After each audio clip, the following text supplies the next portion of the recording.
La Renaissance, mais qu'est-ce? La Renaissance est une période de l'histoire, notamment marquée par de nombreux changements artistiques.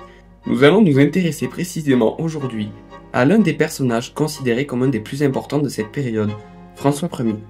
Tout d'abord, il est né le 12 septembre 1494 à Cognac. Il n'était pas censé hériter de la couronne de France. Cependant, son prédécesseur Louis XII n'avait pas de descendants. C'est pourquoi, à sa mort, le jeune François devint roi de France en l'an 1515. Aussitôt sacré dans la cathédrale de Reims, il part combattre en Suisse et remporte la très célèbre bataille de Marignan la même année, notamment grâce à l'emploi de ses canons. Il faut savoir qu'à cette époque, la France est la puissance la plus peuplée et la plus riche de l'Europe.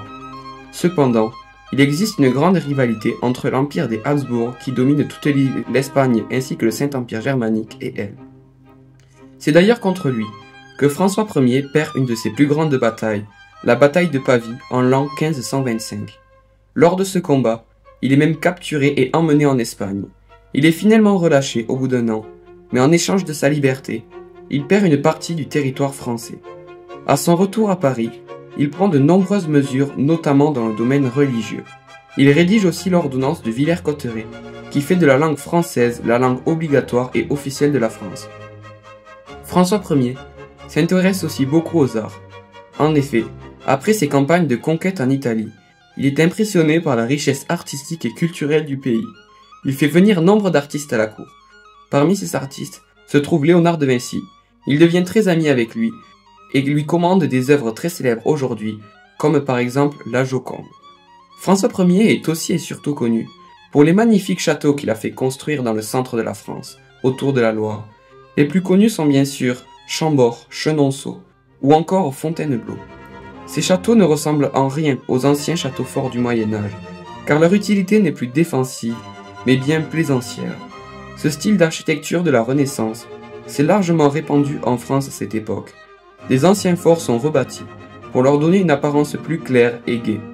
Une multitude de bâtiments sont construits de cette manière, et c'est par exemple le cas du palais épiscopal de Rhodes, où nous nous trouvons en ce moment.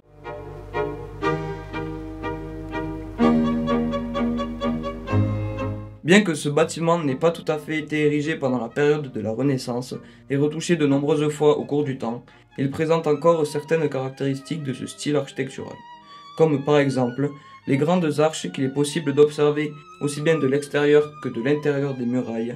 Leur régularité et leur symétrie rappellent l'architecture de l'Antiquité qui a tant inspiré le style Renaissance.